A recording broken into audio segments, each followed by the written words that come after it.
Welcome, friends, to another Wolff Responds. I call this one Recession with question marks. There's a lot of talk these days about a recession looming here in the United States, with expectations that it could hit this year or next year. And I want to answer the question, is that true? Why would that be? And what might that mean? Because it's going to affect everyone. I was about to say, if it happens, it will. It's only really a question of when. So let's start there.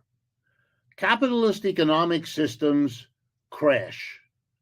We have so many words for it: downturn, recession, depression, crisis, collapse, meltdown. I could go on and on. And you know why we have all those words? Because it keeps happening. Wherever capitalism as a system has settled, and that has been the whole world over the last 300 years, wherever it is, on the average, every 4 to 7 years, boom, down it goes. Suddenly, large numbers of people lose their job. Large numbers of businesses go bankrupt, go belly up.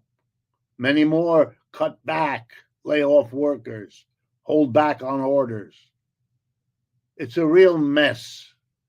Not only do people lose their jobs, but of course, if they lose the jobs and if the businesses go out, the taxes that the government gets from individuals and businesses, those dry up too.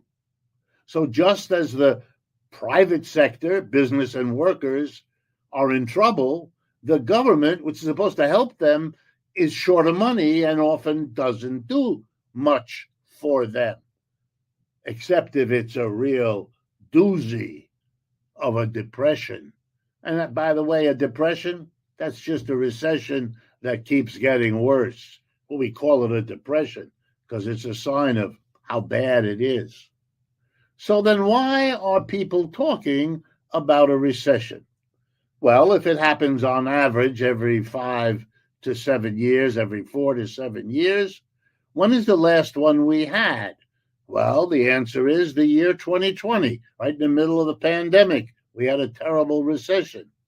And how long ago is that? 5 years, which is right in that 5 to 7 average. Now, an average is just that. Doesn't have to happen in that interval, but that's when you would expect it, because we've had them every 4 to 7 years on average for the last couple of centuries here in the United States. So a betting person would have to bet, yeah, we're going to get it. It's just exactly a question of when we don't get it. Well, then, why do we get it? And the answer there is a lesson in capitalism. When working people get money, they spend it. In other words, they spend pretty much what they get. Are there a few working class people who actually save money? Yes. But they're completely offset by the working class people who borrow, usually with their credit card, and spend more than they get, racking up debt. So the extra spenders cancel out the savers. You can think of it that part of the working class saves and then lends that money through the banks and the credit cards to those who spend more than their earnings, as so many of us do. But here's the good news about that. If the money we all earn is turned around and spent, it's spent on the goods and services that we all help to produce. Our income is the other person's spending, and our spending is the other person's income. When you buy a latte at the coffee shop, it's income for the coffee shop. When they pay their workers, it's income for the worker. When the worker buys a blouse, it's income for the store that sells the blouse. The money goes around and around, and we're glad it does, because that's how we earn our income. Things are completely different with business. Business earns a profit. What does it do? Well, some businesses save that money. They think we have better conditions in the future. We don't like the way the market looks right now. This is not about our personal income. That's something, it's the business that earns the profit. Now, if things are good, the business will take its profit, plow them back into the business, grow the business, hire more workers, buy more inputs, expand the factory, add a wing to the office, whatever. And then that money gets spent. Just like workers spend their money, businesses can choose to spend their money.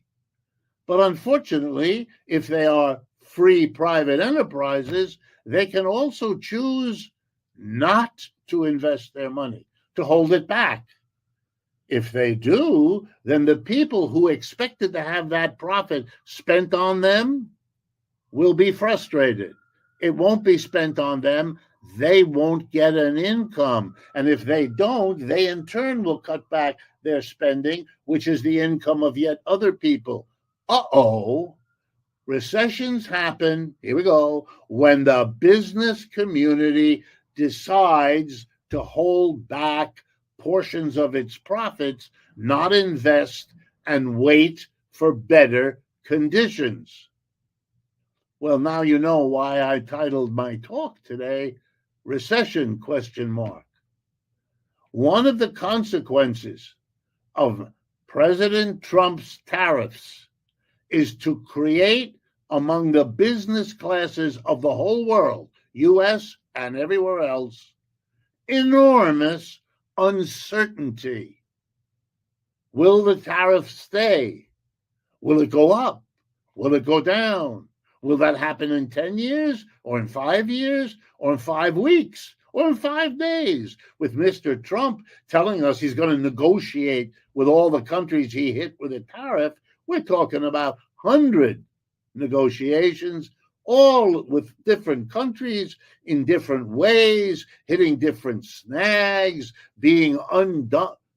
This is chaos. And that's what you got. That's why the stock market is falling apart. Nobody knows where to put the money, what's going to happen, whose business is going to be affected, how badly. But before we even figure any of that out, we already have the first effect. The business community knows, because it's been here before. If there's uncertainty, in this case, because of a remarkable government, then we hold back, and then we help to bring on the very recession we don't want. It's another peculiarity of capitalism. Everybody hates recessions. Nobody wants recessions, and we have one every 4 to 7 years. Strike you as a system with a problem? Good, you've understood it. We face a recession now. And by the way, with the tariffs, which will likely push up the prices of things, because that's what a tariff is. It's a tax. So you got to pay for the object that comes in from abroad, plus give Uncle Sam the tariff tax on top of it.